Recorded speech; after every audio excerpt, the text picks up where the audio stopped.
తాకట్లో ఉన్న బంగారాన్ని విడిపించలేక వడ్డీల మీద వడ్డీలు కడుతూ ఇబ్బంది పడుతున్నారా? అయితే ఇప్పుడే సంప్రదించండి శివ గోల్డ్ కంపెనీ. మీ నమ్మకానికి మా హామీ శివ గోల్డ్ కంపెనీ. గొడ్డలి పార్టీ విషయంలో అప్రమత్తంగా ఉండాలని పార్టీ శ్రేణులకు టీడీపీ అధినేత చంద్రబాబు హితబోధ చేశారు. నిరంతరం మిషన్ చిమ్ముతూనే ఉంటుందని ప్రతి ఒక్కరూ గుర్తించాలన్నారు.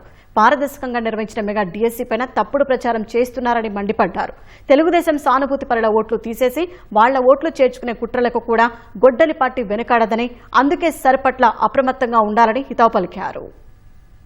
తెలుగుదేశం కేంద్ర కార్యాలయం ఎన్టీఆర్ భవన్లో ముఖ్యమంత్రి చంద్రబాబు ఆధ్వర్యంలో ఆ పార్టీ ప్రజాప్రతినిధులు, ఇన్ఛార్జీలు, అబ్జర్వర్లు, బిఎల్ఏలకు స్పెషల్ ఇంటెన్సివ్ రివిజన్ సర్పై కార్యశాల నిర్వహించారు. వివిధ అంశాలపై నేతలకు చంద్రబాబు దిశానిర్దేశం చేశారు. రాష్ట్రంలో 2002 తర్వాత ఓట్ల సవరణ జరుగుతోందని, ఎస్ఐఆర్పై ప్రతి ఒక్కరూ అప్రమత్తంగా ఉండాలని నేతలకు సీఎం సూచించారు. మన ఓట్లు తీసేసి వాళ్ల ఓట్లు పెంచుకునే కుట్రలు చేసేందుకు గొడ్డల పార్టీ వెనకాడదని తెలిపారు. మిత్రపక్షాలు జనసేన, బీజేపీతో కలిసి సమన్వయంతో సరిని పర్యవేక్షించాలన్నారు. ప్రధాన పార్టీగా టీడీపీ ఉన్నందున పూర్తి అప్రమత్తంగా ఉండాలని ఆదేశించారు. తెలుగుదేశం ఎమ్మెల్యేలు లేని చోట్ల జనసేన, బీజేపీ ఎమ్మెల్యేలతో సమన్వయం చేసుకోవాలని నిర్దేశించారు. తమకేం సంబంధం లేదన్నట్లుగా ఎంపీలు ఉంటే సరికాదన్నారు. సర్లో భాగంగా ప్రతి మ్యాపింగ్ జరిగేలా చూడాలని స్పష్టం చేశారు. జూలై 14 లోపు ఓట్లు ఉండేలా చూసుకోలేకపోతే ఇబ్బందులు ఉంటాయన్నారు. పార్టీల మధ్య సమన్వయానికి సర్ మొదటి పరీక్ష అని అభిప్రాయపడ్డారు.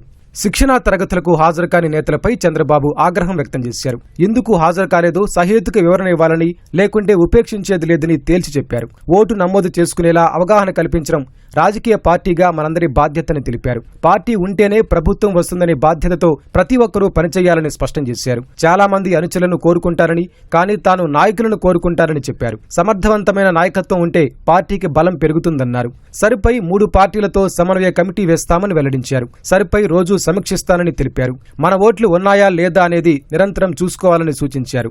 ఏపీ ప్రజలు వివిధ కారణాలతో ఇతర ప్రాంతాలకు వెళ్తారని, వాళ్ళంతా వచ్చి ఓటేయడం వల్ల కూటమికి గత ఎన్నికల్లో 164 సీట్లొచ్చాయని గుర్తు చేశారు. ఎన్నికలప్పుడే మిత్రపక్షాలతో కలుస్తాం, మిగిలిన రోజుల్లో పట్టించుకోమంటే కుదరదన్నారు. ప్రభుత్వంతో పాటు అన్ని కార్యక్రమాల్లో జనసేన, బీజేపీతో సమన్వయం చేసుకోవాలని దిశానిర్దేశం చేశారు. జాబితా ఆధారంగానే ఎన్నికల్లో వ్యూహాలు అమలు చేయగలమని, ప్రణాళికలు సిద్ధం చేసుకోగలమని సీఎం తెలిపారు. పార్టీ బలంగా ఉంటే ప్రభుత్వం మరింత బలంగా ఉంటుందని స్పష్టం చేశారు. జూలై 15 నుంచి ఆగస్టు నెలాఖరు వరకు ఇంటింటి ప్రచారం చేపట్టాలని సీఎం ఆదేశించారు. 2 ఏళ్లలో ప్రభుత్వం చేపట్టిన సంక్షేమం, అభివృద్ధి కార్యక్రమాలను ప్రజలకు వివరించాలని నిర్దేశించారు. 45 రోజుల్లో ఇంటింటి ప్రచారం చేపట్టి పెద్ద ఎత్తున ప్రజల్లోకి వెళ్లాలని దిశానిర్దేశం చేశారు. ఈ 45 రోజుల పాటు చేపట్టే ఇంటింటి ప్రచారంలో తాను పాల్గొంటానని సీఎం వెల్లడించారు. వీలుంటే ఈ సైకిళ్లపై ప్రచారం చేయాలని, తాను సైకిల్ పైనే ప్రచారం చేస్తానని పేర్కొన్నారు. పవర్ ఆఫ్ సైకిల్ చాటేందుకే నెలలో కొన్ని రోజులు తాను సైకిల్పై వివిధ కార్యక్రమాలకు వెళ్తానని సీఎం ప్రకటించారు. పవర్ ఆఫ్ సైకిల్ చూపించాలంటే ప్రతి ఒక్కరూ ఎలక్ట్రిక్ సైకిల్ వాడాలని పిలుపునిచ్చారు. ఈ సైకిల్ మీద వీలైనన్ని ఎక్కువ ఇళ్లకు వెళ్దామని పిలుపునిచ్చారు. ఈ నెల 4న ఎన్డీఏ సమావేశం ఏర్పాటు చేసుకుని భవిష్యత్తు కార్యాచరణ ప్రకటిస్తామన్నారు. 2024లో కూటమికి వచ్చిన ఓట్ల కంటే వచ్చే ఎన్నికల్లో పెరగాలని స్పష్టం చేశారు. ప్రతి బుధవారం పార్టీ క్యాలెండర్ తప్పనిసరిగా అమలు కావాలని దిశానిర్దేశం చేశారు.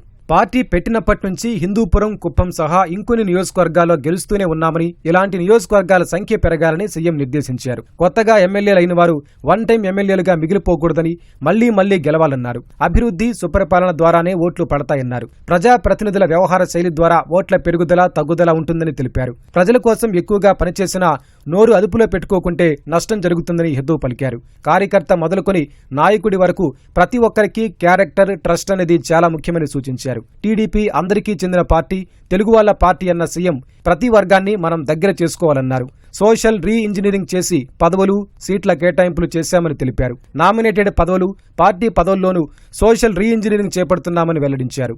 తాను ఎన్నో పోరాటాలు చేసినా నీచులతో ఎప్పుడూ పోరాడలేదని సీఎం అన్నారు. డీఎస్సీ జరగకూడదని 241 కేసులు వేసి అడ్డుకున్నారన్న చంద్రబాబు వాటిని ఎదుర్కొని అత్యంత పారదర్శకంగా మెగా డీఎస్సీ నిర్వహించి నియామకాలు పూర్తి చేశామన్నారు.